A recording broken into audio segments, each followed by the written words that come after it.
Okay class 10, आज आते हैं हम एक्सरसाइज 3.2 पर।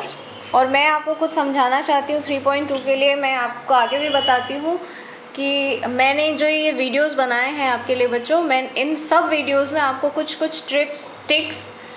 ट्रिक्स बता रही हूँ, टिप्स बता रही हूँ, ताकि आप आगे अपने जो सम्स करते हैं उसके लिए आपको हेल्पफुल रहें। पिछले सारे वीडियोस में मैंने आपको कुछ ना कुछ ट्रिक्स ज़रूर बताई हैं और अब मैं आगे हर वीडियो में आपको कुछ ना कुछ ज़रूर शेयर करूँगी, ताकि आप जब अपना पढ़ाई करें तो आपको कोई प्रॉब्लम ना हो।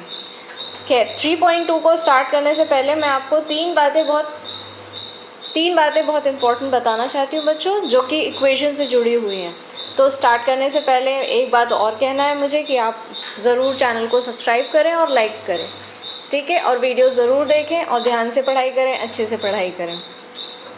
स्टार्ट करते हैं। अब मैंने यहाँ पर दो इक्वेशंस लिए हैं बच्चों, x - 2y = 0 and 3x + 4y = 20। ये वो इक्वेशन है जो आपकी बुक में थी, तो मैंने यहाँ पे फटाफट अपने जो पॉइंट्स हमने प्लॉट किए थे हमने वो भी लिख लिए हैं कि जब हम जैसे पहली वाली इक्वेशन में x की जगह जब हम 0 रखेंगे तो y की वैल्यू भी कितनी हो जाएगी, 0। इसी तरह से जब हम x की जगह रखेंगे 2, तो यहाँ पर अगर आप 2 रख दें तो आप आराम से देखेंगे 2 से 2 कैंसिल हो जाएगा and the value of y will be 1। इस तरह से हम अपने x और y की वैल्यू ढूंढ लेते थे। तो हमने ये x और y की वैल्यू ढूंढ के अपनी पूरी टेबल फॉर्म कर ली। This table is for equation number 1 and this one is for equation number 2। एक बात और ध्यान रखिए बच्चों, जब भी कभी अगर आपके पास इस तरह की कोई वैल्यू आ जाती है या आपने कोई वैल्यू रखी और आपके पास इस तरह की वैल्यू आ गई जो होल नंबर नहीं है, क्योंकि हमारी पूरी कोशिश यही होनी चाहिए कि हमारी जो वैल्यूज़ हो वो होल नंबर हो और 8 से छोटी हो, है ना, क्योंकि हमें ग्राफ पेपर में उन्हें प्लॉट करना आसान होगा। वैसे हम बड़ी वैल्यूज़ भी प्लॉट कर सकते हैं, लेकिन फिर हमें ग्राफ पेपर का स्केल जो है उसे चेंज करना पड़ेगा, है ना। तो इस तरह की वैल्यूज़ को हम कंसीडर नहीं करेंगे, हमारे लिए बस 3 वैल्यूज़ काफ़ी होती। तो 3 वैल्यूज़ हमें मिल चुकी है। अब हम स्टार्ट करते हैं अपने ग्राफ को प्लॉट करना। तो जैसे पहली इक्वेशन के लिए आप देखेंगे x - 2y = 0, पहला पॉइंट था 0, 0। तो मैंने 0, 0, 2, 1 और 4, 2। यहाँ आप देख रहे होंगे, एक बात ध्यान से, मैंने ऊपर x को रखा नीचे y को रखा है ताकि मेरा टाइम वेस्ट ना हो।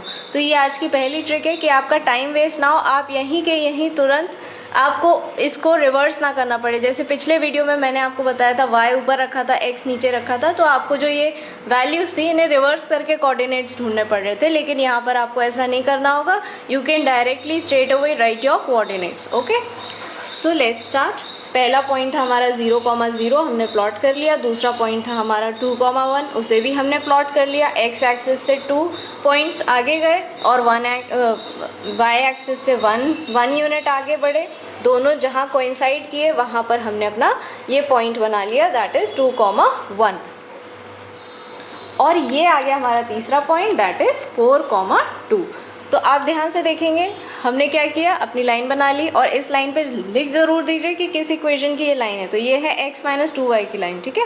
आ जाते हैं हम नेक्स्ट वाली लाइन पे, 3x + 4y की लाइन। तो इसका पहला पॉइंट मैंने जो लोकेट किया है वो है 0, 5। तो आप जानते हैं कि x की प्लेस पर, यानी कि x का कोऑर्डिनेट क्या है, 0 और y का कोऑर्डिनेट है 5, इसलिए क्या हुआ, जो आपका 5 है वो ही केवल प्लॉट होगा, और वो कहाँ प्लॉट होगा, आपकी y एक्सिस पे। तो आपका ये पॉइंट है 0, 5, ठीक है। आगे आ जाते हैं। एक पॉइंट हमें और मिला, वो 4, 2 था, जो इस लाइन का भी कॉमन पॉइंट था। तो यहाँ से हमारी लाइन होती हुई जा रही है 8, -1। मैंने एक और पॉइंट ढूंढा, इन तीनों को मिला दिया, लाइन बन गई। Now this is the point where these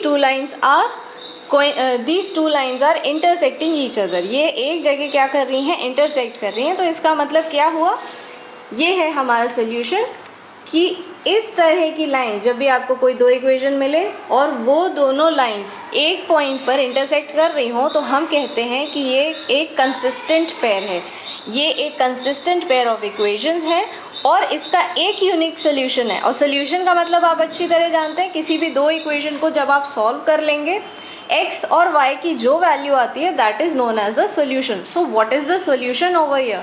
The solution over here is this point इस पॉइंट के कोऑर्डिनेट, है ना, क्योंकि आपकी दोनों लाइंस इस पॉइंट पर कोऑर्डिनेट, इस पॉइंट पर इंटरसेक्ट कर रही हैं, and this point is known as the solution of this equation. और क्या है ये इस पॉइंट की वैल्यू क्या है 4,2। तो ये है इस इन दोनों इक्वेशंस का सोल्यूशन।